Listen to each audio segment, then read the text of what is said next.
आज मी तुम्हाला मोकळी झणझणीत अशी गवार कशी बनवायची ते सांगणार आहे।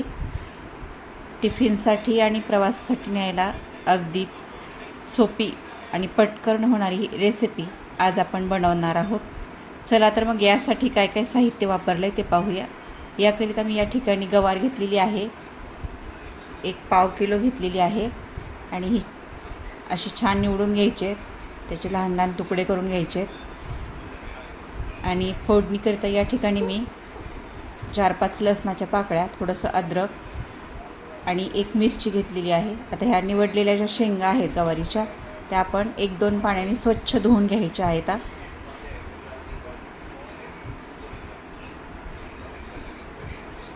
इकडे मी कढई ठेवलेली आहे गरम करायला। त्याच्यात 1 ते 2 चमचे तेल घालायचे। तेल तापलं की 1 चमचा मोहरी आणि 1 चमचा जिरं घालायचे।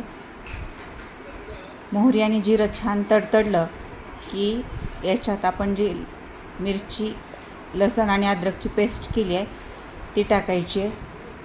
त्याला थोडंसं हलवून घ्यायचं आहे आणि याच्यानंतर आपण जी धुवून घेतलेली, निवडून स्वच्छ केलेली आणि धुवून घेतलेली गवार आहे ती याच्यात घालून घ्यायची आहे तेलामध्ये।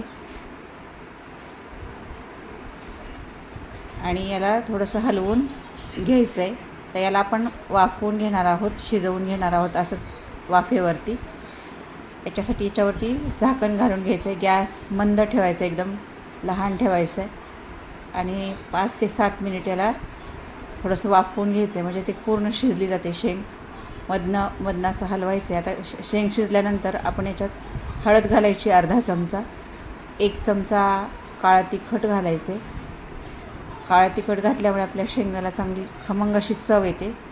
आणि 2 ते 2.5 चमचे शेंगदाण्याचं कूट, थोडंसं मोठं कुटलेलं घालायचे आणि हे सगळं घातल्यानंतर हलवून घ्यायचं आणि चवीप्रमाणे याच्यात मीठ घालून घ्यायचं आहे। आणि 1 चमचा याच्यात गरम मसाला टाकायचा आहे, जेणेकरून खमंग अशी चव आपल्या शेंगाला येते काळ्या तिखटामुळे आणि मसाल्यामुळे। थोडंसं खालीवरी करून एखादी वाफ काढून घ्यायची आता फक्त झाकण ठेवून आणि हलवून घ्यायचं नंतर। तर तुम्ही पाहू शकता अगदी झटपट अशी पटकन ही आपली गवारीची मोकळी शेंग तयार झालेली आहे।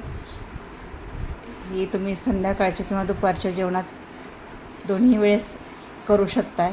अगदी तोंडाला चव आणणारी, कोणतीही भाजी खावीशी नाही वाटली तर अशी झणझणीत काळ्या तिखटाची गवारीची शेंग मोकळी केली तर जेवण जातं आपल्याला।